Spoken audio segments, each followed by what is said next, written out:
We are going to get ready to welcome our next speaker. When I was reaching out to our esteemed speakers, I said, would you like me to introduce you or would you like to introduce yourself? And this gentleman needs no introduction because he asked for no introduction.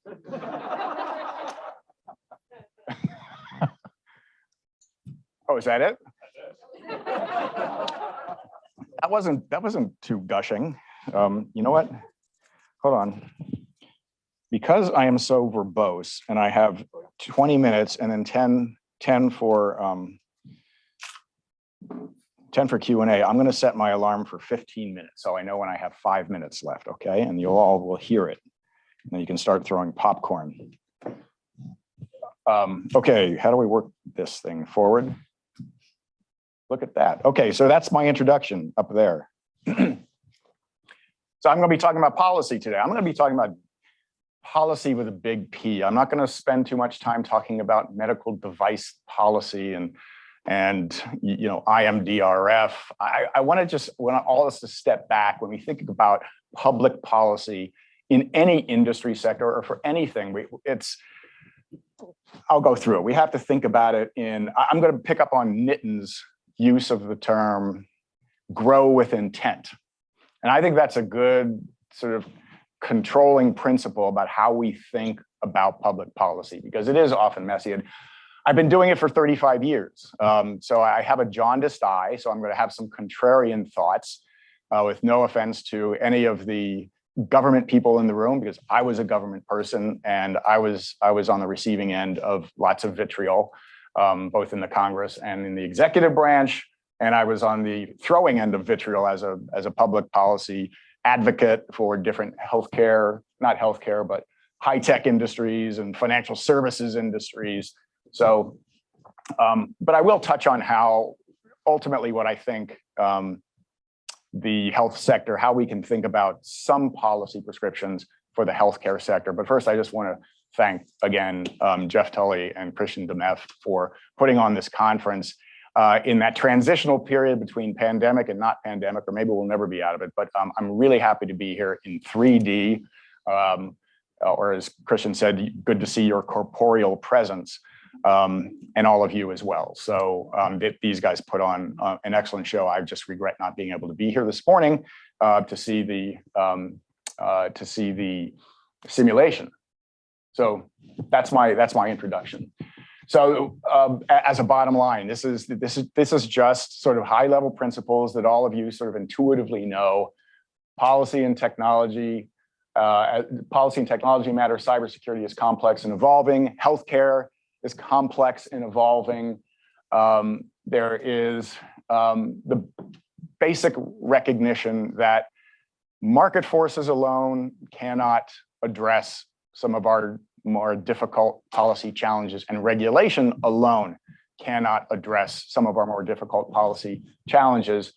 And then I want to talk a little bit about the supplementary approach. And so Jessica and others have talked about the Sector Coordinating Council. I'll talk a little bit about that, the Sector Risk Management Agency, and talk about it in the context of, not solely in the context of, but a lot in the context of critical infrastructure. What did I just do? Oh, okay, let's try again. Critical infrastructure. That's what we are.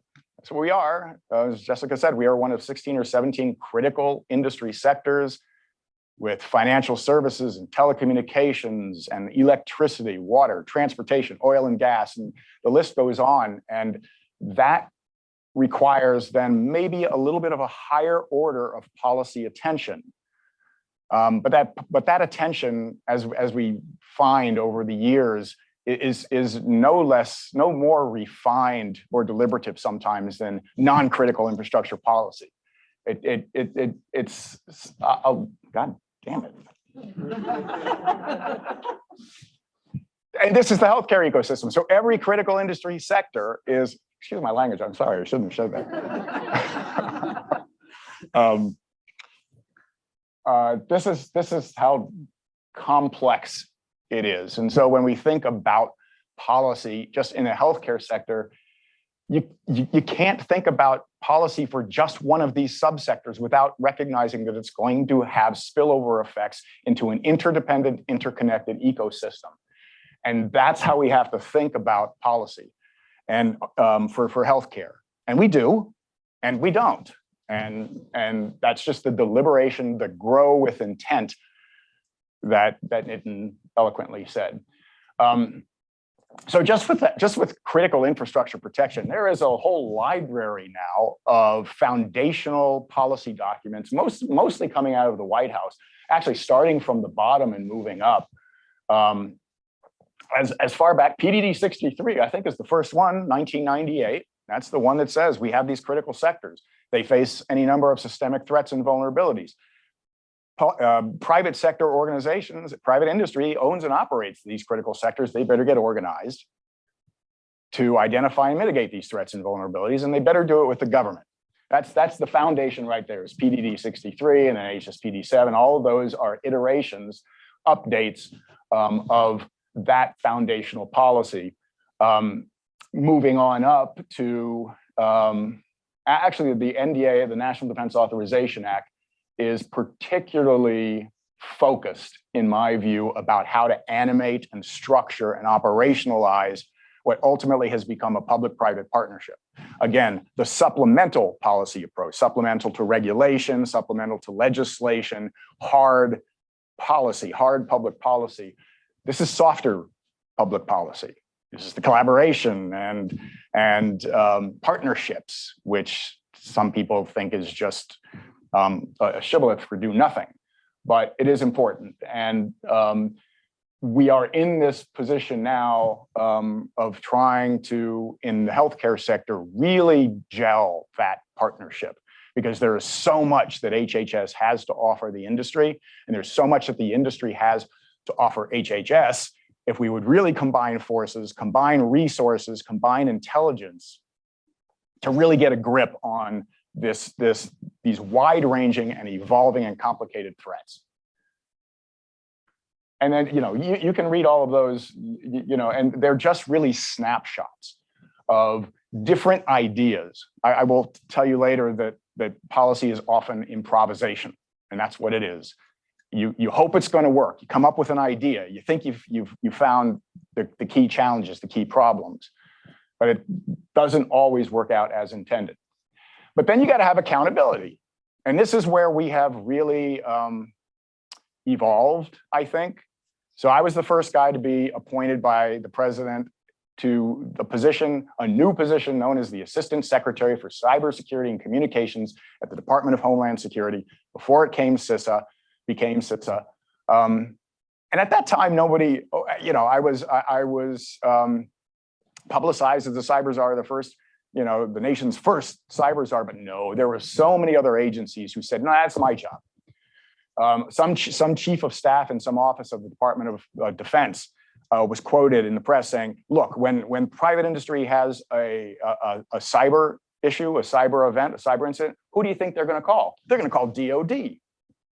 Well, that's weird. Who's going to call? I'm having a cyber incident. Quick, get DOD on the phone. But everybody had a different take on who's responsible for cybersecurity. Now we've got, we've had different iterations of Chris Inglis, who is a veteran intelligence man, military man, and is very thoughtful about this. So we have great leadership coming out of the White House. We have the same kind of cybersecurity leadership in the National Security Council, more focused on sort of the international dimensions of this, and then the CISA director. So we have some real cybersecurity talent, not just cybersecurity as a technology matter, but cybersecurity as a policy matter. And they are presenting the nation's accountability for cybersecurity at the senior most levels, and higher level than I was. In a very convoluted interagency process. It's probably no less convoluted now. And again, with the SRMA responsibilities, this was important because for the first time that I can remember, the Congress said, you know what, this partnership actually is important. It isn't just executive orders coming out of the White House. It's now Congress saying, here are exactly the things we expect that sector risk management agencies ought to be doing to support their critical industry sectors. And with that comes, you hope, appropriations. Otherwise, it's an unfunded mandate, but it's a signal to the sector agencies, okay, you want us to do this right, we are going to need some funding. And Nitin is right. There is not an endless pot of money in the federal enterprise, but it at least gives us a basis for prioritization. Cybersecurity Act, CISA coordination with HHS. Yes, this is a bill that's just saying, okay, and not only do we need to give power and authority and responsibility to each sector risk management agency, we also need to be sure that CISA is doing its best, as Nitin said they're trying to do, to work and coordinate with all of those sector-specific agencies. And now we sort of take this down a notch to how does it affect cyber healthcare? And I'm going to sort of opinionate on some of these later. But I think some of you are familiar with this. But both the Cybersecurity Act and the HITECH Act amendment I think, is another way of codifying a partnership, what is now known commonly within the Sector Coordinating Council. One of our task groups is the 405D task group. That's what it comes from. It comes from Section 405D. What a silly name, but that's what it is, 405D, which is basically Congress saying, hey, HHS, you have to work with private sector to figure out ways to better secure the healthcare sector from cyber attack. And it's going to be a government industry partnership, and show us what you got. And that has been a force of nature. I think it is good government at its best. And the HITECH Act amendment is telling the HHS, which enforces HIPAA, that they need to take into account the extent to which a healthcare entity that's been breached has implemented various widely understood, widely used cybersecurity controls, including the one that the 405D Sector Coordinating Council created called HICCUP, the Health Industry Cyber Practices. So that's codifying an industry government partnership product, which is a source of pride for us and optimism. And then we have these general regulations coming out of different agencies, SEC, FTC, putting more onus on owners and operators to report and to tell us, what kind of people do you have on your board of directors? Are they cyber knowledgeable? This is really getting down into the weeds now. This is micromanagement at its best, or at its worst. But we can't be paying sole attention to policy and statutes and regulation. We also have to be paying attention now to litigation, because Scripps is not necessarily the first, but it's the biggest target of a class action lawsuit, and they're starting to tumble out now. It's a source of revenue for lawyers that when a healthcare entity gets hacked and they can show that people's identities have been stolen, or that records have been breached or exposed, they'll sue in a class action. And so hospital systems are going to have to pay attention to that now.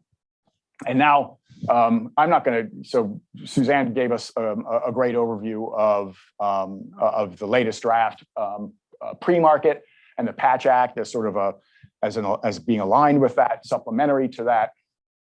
These are more. What have I got here? I've got 1 minute and 37 seconds before the 5-minute warning. Yeah, so these are just more examples. It's not comprehensive. I just throw them up there for you to look at them at your leisure and say, wow, this really covers a whole lot of ground. Why does it cover a whole lot of ground? Because this is just my contrarian way of looking at policy sort of cynical over the years, but believe me, I believe in our system of government and the three branches of government and legislation and implementing regulation and executive branch initiative. But we're all human. We're trying to do something, but we don't always do it with the best informed intentions. And this is often what comes out. It's improvised. It's often reactive, right? It's often speculative. I think this is going to work. And public policy courses at George Washington University can give you all kinds of examples of best intentions or unintended consequences coming out of well-intentioned laws and regulate. Whoop, there it go again. Look at that. I'm getting good at that. They're static, yes, because in technology and in healthcare, everything is constantly moving. We can't anticipate how technology will move and how that changes business models and therefore solutions to complex problems. Okay, I got 5 minutes. And then they're convoluted. I mean, I've been part of, I would know, I've written policy, implemented and lobbied it. I've been a part of just plain awful policy before.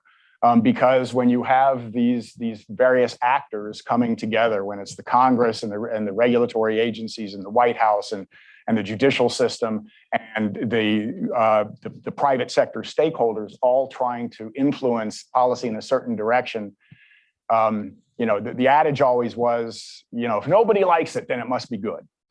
But it's also, if nobody likes it, it could also be really terrible. And that's just, this is the way we want to think about when we engage in the policy process. We want to think, maybe ask ourselves these questions. Is this an improvised? Are we just reacting to something? So let's take a step back.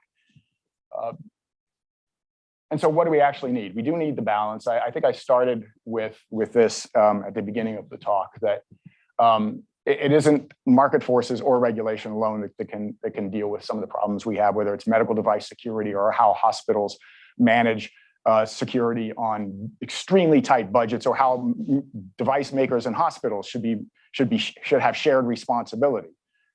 That's shared responsibility is a nice word, but it's very difficult.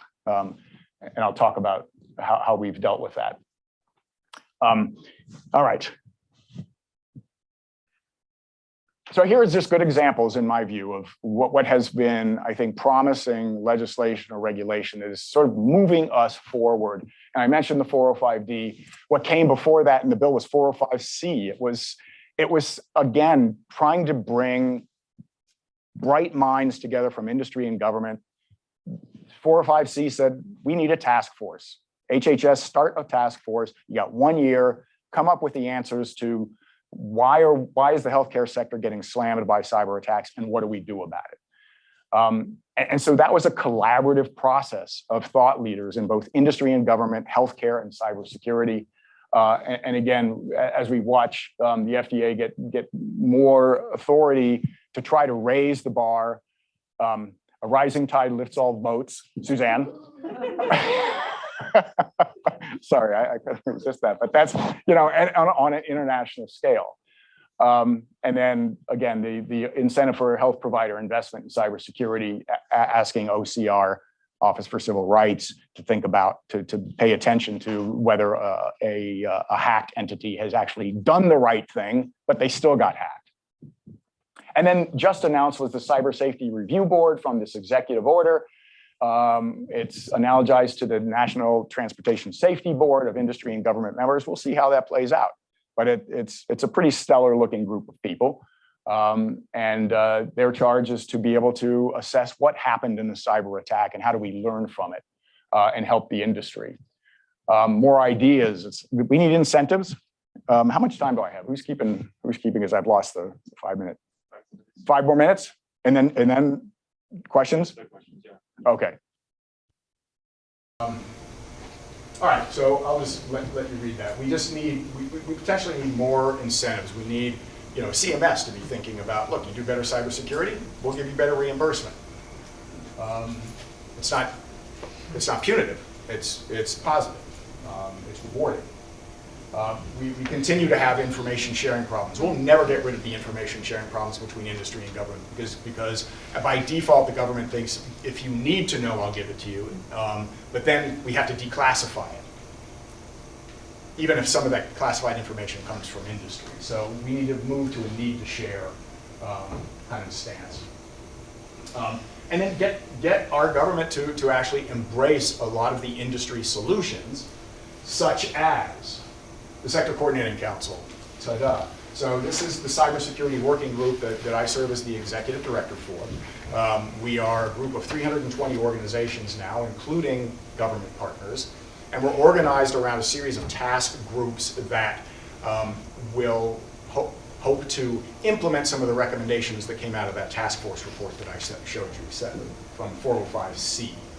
And these task groups have over the past 3 years been working together, task groups consisting of 40 to 140 organizations, co-chaired by 2 or 3 different organizations from different subsectors, to address some of those recommendations, like, hey, we got to do better at medical device security.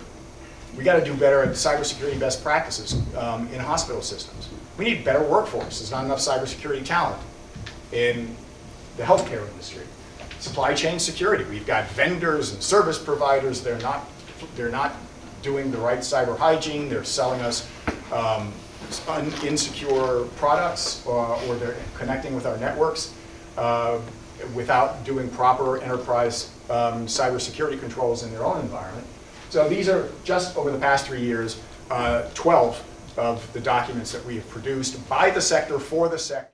In some cases, they are co-led by the government. Down here, Medical Device Joint Security Plan. I did not hear those 3 beautiful letters from Suzanne's mouth, which was JSP, but that was. But oh, see, that's even better. So even better. Well, although as many public appearances that you make, that's just as good as having it on the website. But that's what I mean by having a government and industry joint, may not be joint seal. You know, they're not going to go out and advocate, but they're going to say this is a good thing for you to do. This is developed by the industry, some of the best minds in the medical device and the provider industry. This was co-chaired by Mayo Clinic and Becton Dickinson, along with FDA. So this is soft policy in a way. It is not regulation. It's not a statute. It's voluntary and it's consensus. And all of these are the same. These are all produced by the sector for the sector. And whoa, okay. And these are the. I forgot I had that in there. So those are our task groups. That's what we have now. For those of you who are in the healthcare sector, you're a provider, you're a medical device company, you're a planner payer, health IT, what else? Pharma, labs, blood. You guys can participate in this and lend your thought leadership, your resources to raise the bar, lift all boats across the sector, because I think it is a good supplementary approach to general public policy. This is our executive committee, our governing board, which rotates throughout the year, chaired by Intermountain, co-chaired by Abbott, and on. This is a very stellar group of people who are providing us from across the various subsectors of the healthcare industry, providing us the guidance, the leadership for us to succeed and support. And then we have our government co-chairs, Suzanne being one of them from FDA. The Office of the CIO, Julie Chua, is the one that runs the 405D program and is well-funded. And then the Assistant Secretary for Preparedness and Response Office is part of that mix as well. And this just shows how we have the private sector and the public sector working separately on some of their issues, but then the joint efforts is when we come together as the Joint Cybersecurity Working Group with some of the on the far left bar there, some of the authorizing foundational policies, statements of policy that support this structure. And that is it. How much time do I have left? A couple of questions. I'm 7 minutes over.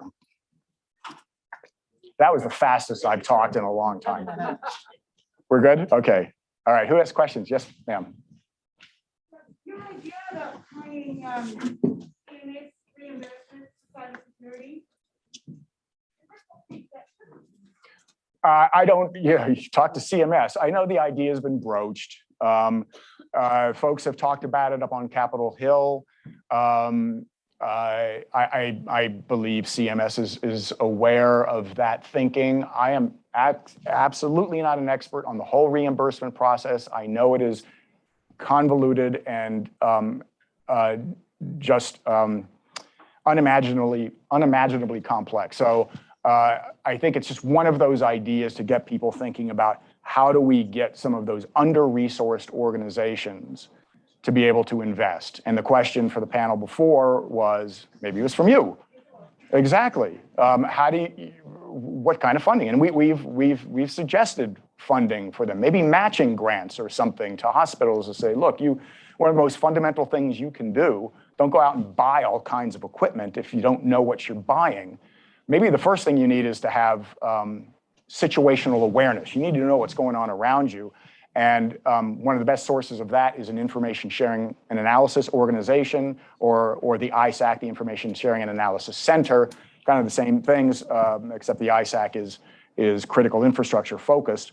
That's a way of knowing who's out there. So that's just another example. Funding or positive incentives like CMS reimbursement. There may be other ideas out there. We're just starting to scratch the surface, but I hope it gets traction.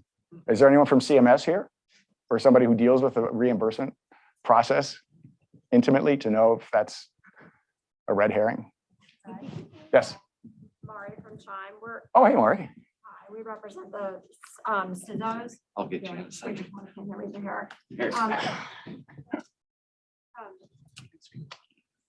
Yeah, I'm also not a Medicare reimbursement expert. However, I know a fair amount about Medicare, and we are looking at how to this will require congressional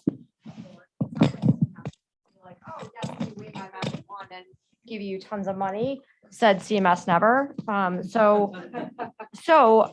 But this is fraught with a lot of challenges, not the least of which is that everyone's looking for money right now. And so we have to structure this in a way that is smart and meaningful. And so you can come find me over here. I'm in a green dress if you can't see me.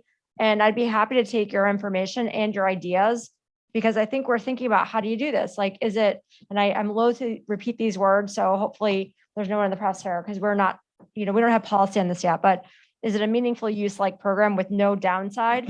Not to ever use that word again, meaningful use. Again, I see people shaking their head, but I'm floating some of the ideas that have come up to us from some of our members.